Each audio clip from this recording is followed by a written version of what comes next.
8 SSD myths and misconceptions people still believe.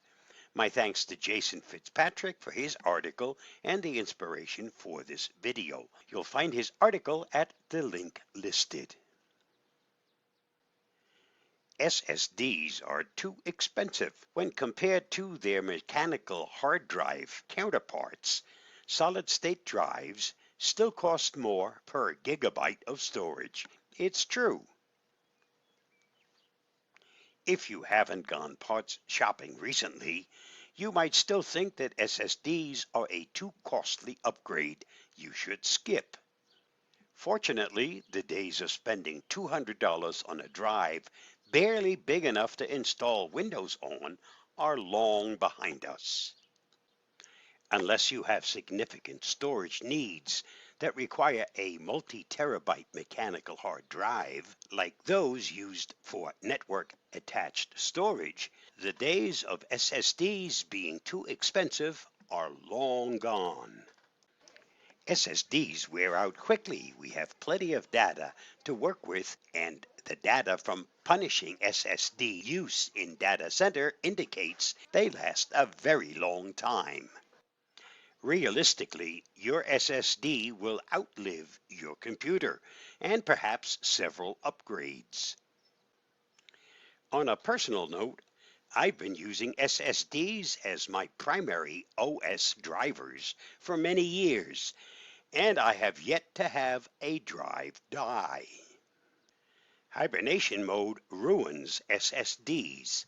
Hibernation takes the active content of your system's RAM and writes them to disk so that when you resume using the computer later, the operating system can dump this hibernation file back into the memory, and it's like you never left.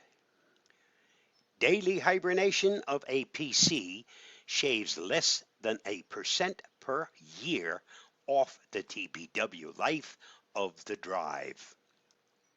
Whether you hibernate every time you stop using your computer for the day, put it to sleep, or turn it completely off, it just doesn't matter in the long run.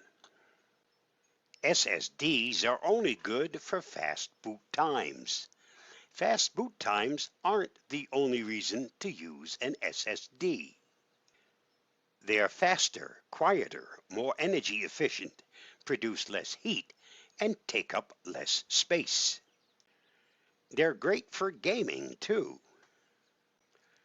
SSDs are also far more impact resistant. It's not great to drop your laptop at all, but at least with an SSD, you have a storage drive with no moving parts to get jarred around. It's a hassle to swap an HD drive for an SSD. Today, SSDs are treated as the default, and migrating from an HDD to an SSD is unbelievably simple to do with free software tools. So simple, in fact, that you can do it in under an hour. SSDs require optimization. Windows has automatically optimized SSD usage for years now.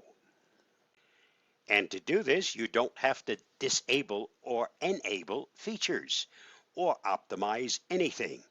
And you definitely don't need to defragment. Trim is an SSD-only function that optimizes data deletion to extend drive life. And it's turned on by default. You need to overwrite to wipe SSDs securely. Trim isn't a secure delete tool, but by the nature of how it functions, it might as well be, as it makes it extremely difficult to recover data from the disk.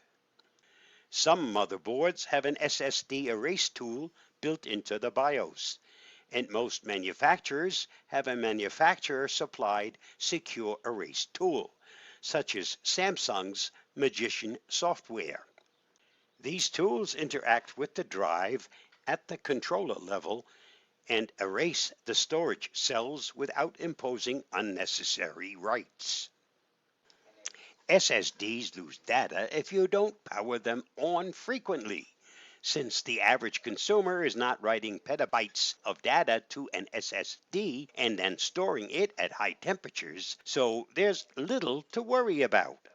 Consumer grade drives are designed specifically with the understanding that they will not be powered on all the time and may be stored for extended periods. Practically speaking, it's far more likely your computer will be lost, stolen, damaged, or outright replaced before you run into a situation where the disk has been powered off so long you lose data. I personally can't think of any improvement that you can make to an older computer that will have a greater impact than an upgrade to an SSD drive. If you still have an old clunker that takes forever to boot, do yourself a favor and change over to an SSD drive. Stay safe, stay secure. I'll see you again soon. Bye bye, and thanks for listening and watching.